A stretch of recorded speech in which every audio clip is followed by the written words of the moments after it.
the WNBA, the gift that keeps on giving. I tell y'all time and time again, I love Sophie Cunningham's podcast. She's always gonna give you nuggets.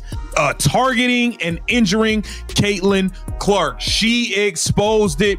We already know Cathey Engelbert has the brain cell of a peanut. We already know Cathey Engelbert has air floating between her ears, and she has been negligent toward these piss poor refs. And this is part of the reason why there's about to be a WNBA. Rico! Sophie Cunningham, the fearless heart of the WNBA, just did what no one else dared to do. She exposed the league from the inside out. Her words weren't polished or scripted. They were raw, real, and explosive. Sophie finally said what millions of fans had been whispering for months, that the WNBA's own system allowed players to target and injure Caitlin Clark. And when Caitlin decided to step away from the chaos and take her talents to golf, with Sophie and Lexie Hull by her side, the league tried to shut it down. But Sophie refused to stay silent. She fought back louder than ever. Before we dive in, drop a comment if you stand with Caitlin, Sophie, and Lexie, because the fans are watching, and this time, the truth can't be silent. Upside the head with a sledgehammer.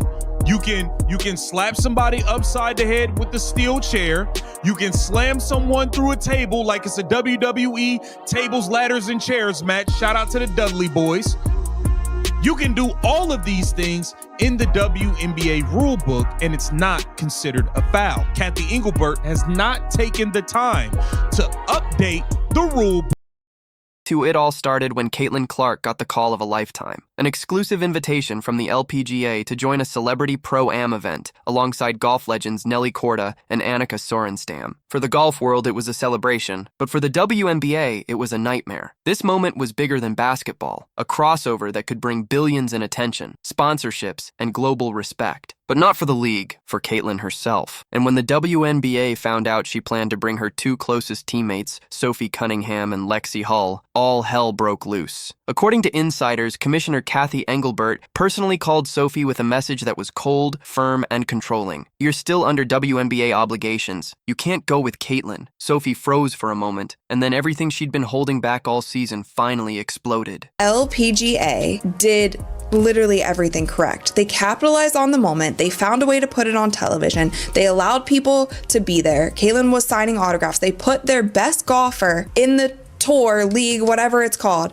They put her with Caitlin because they knew that she would get more eyeballs doing it. They propped up all of their golfers in one event. And you would be crazy to think that they're not going to have another event and invite Caitlin to it. They're going to invite Caitlin to as many events as they possibly can because they saw what it just did for the sport of golf. And I just don't understand. "Protect us when it mattered," Sophie told Cathey, her voice shaking with anger and truth. "You let refs ignore the hits. You let players foul out Caitlin for views. You let us get hurt for ratings. And now you're trying to stop us from earning respect." Her words cut through the silence like fire. For years, whispers had circled locker rooms about favoritism, politics, and how rookies were never truly protected, but no one had ever dared to say it out loud. Sophie just did. "You can't cage us anymore," she continued. "We gave our bodies for your league, and you gave us injuries, headlines, and silence." That one phone call, that single moment, marked the beginning of the end for Cathey's control. Hours later, Sophie called Caitlin. Her tone was calm, but the fire was unmistakable. "I'm coming," she said. "No one's stopping us," Caitlin replied with a laugh, already knowing what that meant. Lexie joined the call, her voice steady and sure. "Let's make history." That night, the trio booked their flights to the LPGA Pro-Am, an event already being called the $1 Billion Swing. Golf networks buzzed. Fans went wild. Caitlin Clark, Sophie Cunningham, and Lexie Hull, together on the greens. Sponsors flooded in. And for the first time, it wasn't about the WNBA's drama. It was about pure, earned respect. Inside the WNBA offices, chaos erupted. Emails flew, phones rang nonstop, and PR teams scrambled to control the story. Headlines blazed across every platform. Top WNBA stars ditch league for golf respect. Cathey's advisors begged her to stay silent, but insiders say she was furious and terrified. Because this wasn't just 3 players leaving. This was the league's credibility walking out the door. She tried calling Sophie again. No answer. She texted Caitlin. Silence. And then came the photo that broke the internet. Caitlin Clark and Sophie Cunningham standing beside Nelly Korda, smiling, swinging, free. The caption, "No fouls here, just freedom." When Sophie finally faced the cameras, she didn't hold back. "The truth is," she said, "we played under rules that let players target Caitlin. The league knew it. The refs let it happen. We asked for protection and we got politics." The room went still. Reporters froze. One finally asked, trembling, "Are you saying the WNBA allowed injuries? On purpose?" We should stay physical, but I think that the refs kind of need to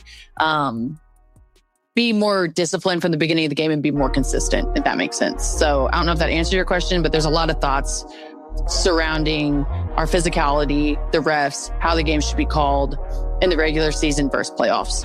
Well, the thing is, I understand that physicality goes up in the playoffs. That happens in the NBA as well. But the WNBA regular season looks like prison. It looks like you guys are outside on the yard. And we kept hearing freedom of movement. We kept hearing we want a free-flowing game.